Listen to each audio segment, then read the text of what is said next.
Un mort, plusieurs blessés, c'est le bilan de l'accident qui s'est produit en fin de matinée sur la route nationale numéro 2 à hauteur du mont Émile Biaïnda. D'après les témoignages, le chauffeur du camion transportant le sable avait fait un dépassement au mauvais endroit et ce dépassement serait donc à l'origine de cette collision entre le minibus IAS et ce camion. Reportage de Barol Agnolo et Herman Babissa. Nous étions juste à 200 mètres du lieu de l'accident, précisément vers le mont Émile Biaïnda. Aussitôt arrivé, le chauffeur était encore coincé dans ce minibus dont la cabine complètement aplatie. Les autres blessés ont été déjà évacués. Pour ces jeunes, venus à la rescousse de Merlin, visiblement souffrants, c'est la course contre la mort.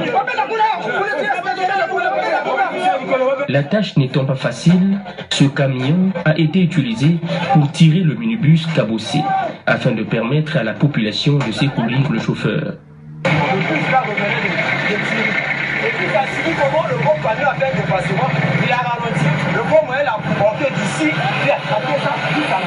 Faisant partie des gens qui ont évacué les blessés, Ondongo se plaint du comportement de certains agents de la force publique.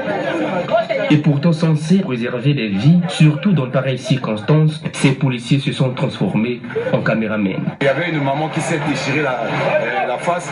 Comme nous on les maîtrisait, il fallait ouvrir le véhicule pour chercher à ressortir la maman. Subitement, il y a un véhicule de la GR qui est revenu avec des éléments qui partaient au relève. Ils sont descendus, ils pouvaient être 60 à 50.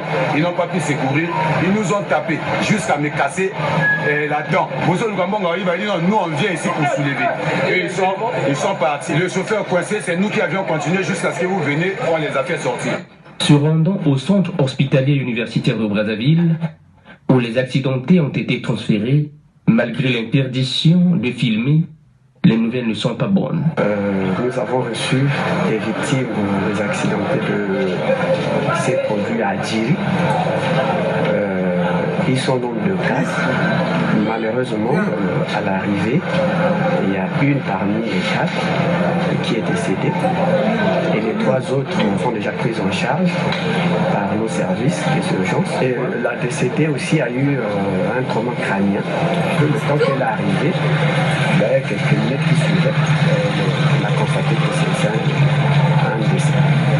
En attendant que le bureau des accidents établisse les véritables causes de la collision, la circulation sur la RN2 entre les quartiers Djiri et Kimpele reste impérieuse à cause de l'étroitesse de la voie et demande plus de prudence au volant.